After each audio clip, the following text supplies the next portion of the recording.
Hello, Namaskar and Adab to all my friends from your friend astrologer and guide Irfan, once more with you from your very own channel Astro Assurance. So far we have done the probable predictions for the month of April 2020 for Aries and for Taurus. Today we are going to do the predictions for the month of April 2020 for Gemini natives. Now there is one thing which is important for Gemini natives as well as for Virgo natives, because both of them are ruled by Mercury, and this is because of Jupiter, the very important planet which constitutes for Gemini natives the 7th lord and the 10th lord, and for Virgo natives he rules the 4th house and the 7th house. So for both of them Jupiter rules the 7th house of relationships, both for Gemini as well as Virgo natives. And Jupiter, who manifests husband and rules your 7th house, is going into debilitation start of the month in 8th house for Gemini natives, which means that because of Jupiter for Gemini natives especially, the lord of the 7th house of relationships going into the 8th house and plays with Saturn, which rules your 8th and 9th house, and with Mars for Gemini natives rules your 11th house and also rules your 6th house. So very strong three energies coming together, and so lot is at stake for Gemini natives, to some extent also Virgo natives, but I'll come to Virgo when I make the video for Virgo natives. But for Gemini natives definitely this is an important time because of Jupiter going into the 8th house. Now I am wearing this t-shirt of yellow color and signifying Jupiter, and so I don't know how this color is coming on the video, but if it's hurting your eyes, I'm sorry. All I can say is that you are an adult, live with it, okay? So I can't help it, I like yellow, and Jupiter is also a very important planet in my horoscope as well, especially for astrologers. Jupiter is very important planet. Of course Mercury is also important, and Jupiter is placed in my 4th house.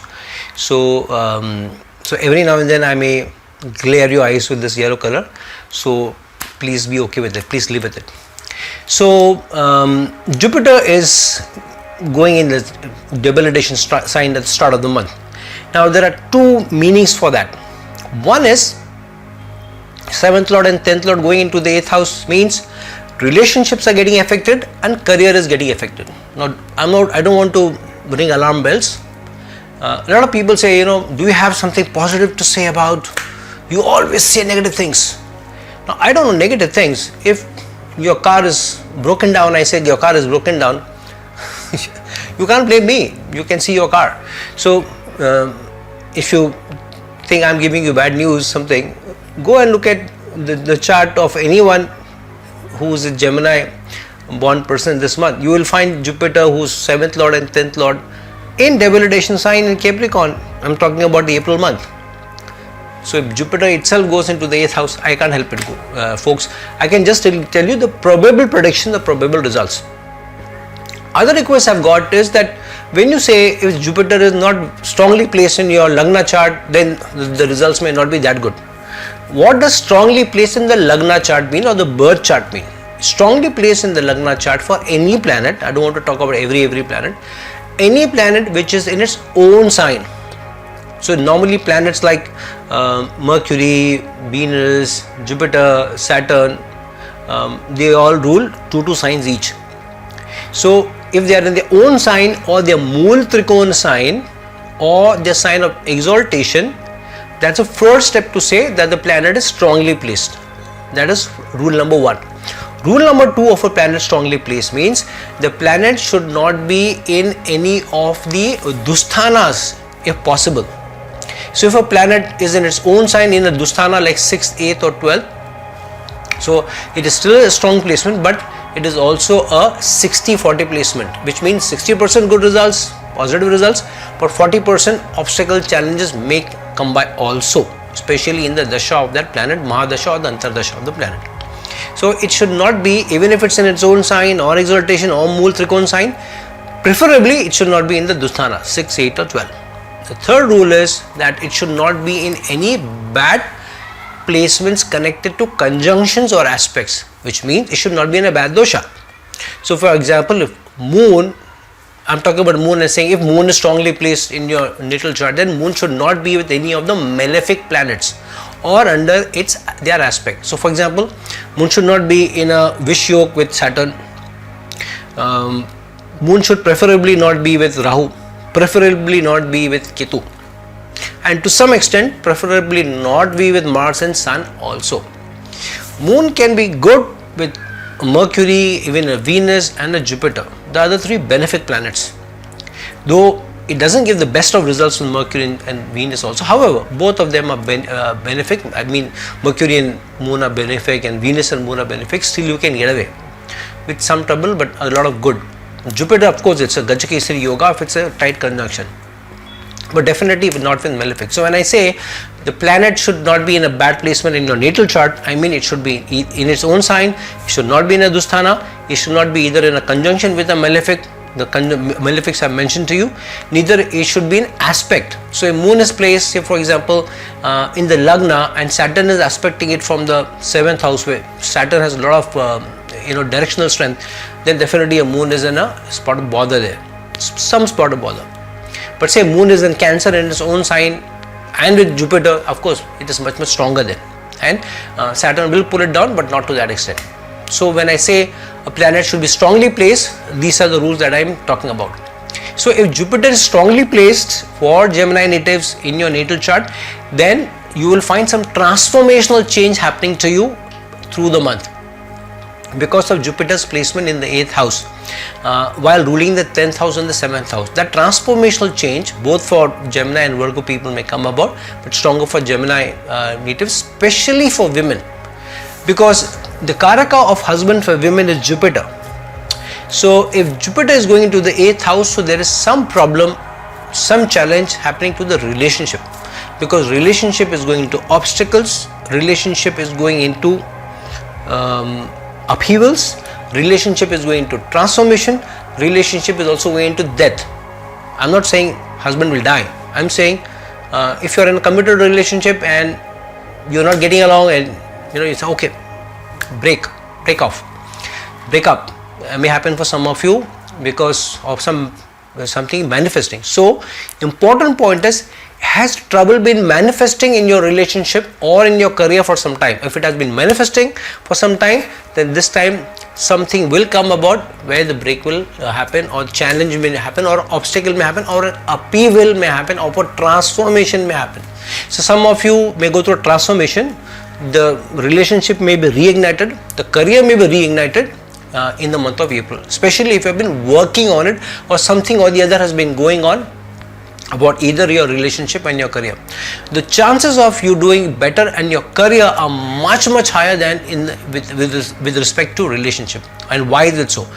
Third Lord Sun is in your 10th house at the start of the month, in your 10th house, third Lord in 10th house, which means that you have been working hard on something, and that will come about at the end of the month. Why?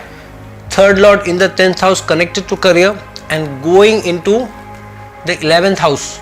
Sun gets exalted in the 11th house in Aries. Sun is in Taurus start of the month. Okay. So Sun is in Pisces start of the month. So Sun is in Pisces at the start of the month in the 10th house, and Sun goes into the 11th house in Aries in the exaltation sign, which means that something that you do through the month or something that you have been working on a project clicks, and your aspirations are met. And this is also strongly connected to work rather than business. Why? Because your 11th Lord and your 6th Lord, which is Mars, is also placed with Jupiter and Saturn in your 8th house. So 6th house is the house of service, 11th house the house of aspirations. So the house, the Lord of the planet which rules the 6th and the 11th house, service and aspirations, placed with the 10th Lord, Jupiter. So aspirations can be strongly fulfilled and you can move ahead. This also comes by strongly because your Lagna Lord and your 4th Lord Mercury is transiting from your 9th house into the 10th and 11th within this month. and your Lagna Lord is Mercury. So at least I know somebody in my family where the Lagna Lord projecting through the 9th, 10th and 11th house is showing strong fruits coming by. Why? 9th house is the house of higher learning, and higher learning and long distance travel also. Then moving into the 10th house, career, work, and then moving into the 11th house of aspiration. That means through higher education, one long distance travel will happen connected to career, and aspirations are fulfilled. So somebody I know, he's just finishing his MBA, traveling long distance and getting placed in a company of his liking to some extent. So that's coming by for somebody in my family definitely. So this is like almost very, very sure that may come about. If you're a student and you worked hard and all that, from a business perspective, some profitability or some positive movement forward for business people, but maximum this is for people who are working rather than for business people. Now on the other flip side, your 12th Lord Venus rules your 12th house and rules the 5th house. 5th house is speculation. You speculate and you think you want a fast buck and you do something, and Venus is placed in the 12th house, which is waste and excess. So you speculate in some waste and excess and you spend money. So if you're a married guy whose ascendant is Gemini, then you may splurge money on something which you may do for quick money gains. So be a little careful there. Or you may splurge on your spouse, which is still, it's still okay. I don't know how much it is okay, but still okay because you're spending on your spouse. So you may get away with those expenses. You may think it's waste and excess. You may think it's a good investment. So it's between you and her. However, if you're a lady with a Gemini ascendant and your Venus is going into the 12th house, then you deserve all the splurging. Please splurge on yourself. Okay. So I will not get into into your wrong books. Want to spend money on yourself, your life? Please do. Men, be a little careful because you may be forced to do the expenses. You may not like it. So now it's up to you how you negotiate and get out of that situation. So friend, this is more or less what's happening for Gemini people.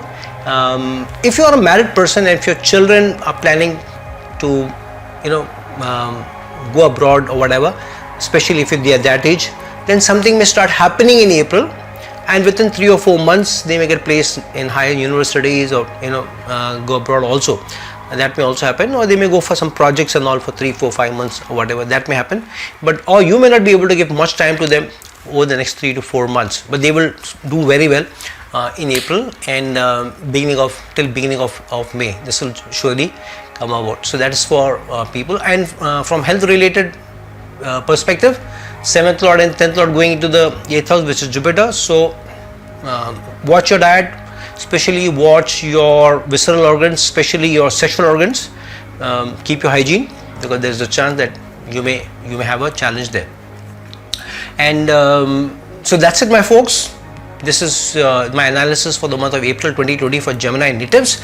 Please like this video, please share this video, and please subscribe to my channel. And if you're looking for a personal consultation from me, please reach out to me at the links given below this video. And till we meet some other time, this is your friend astrologer and guide Irfan signing off. Ciao.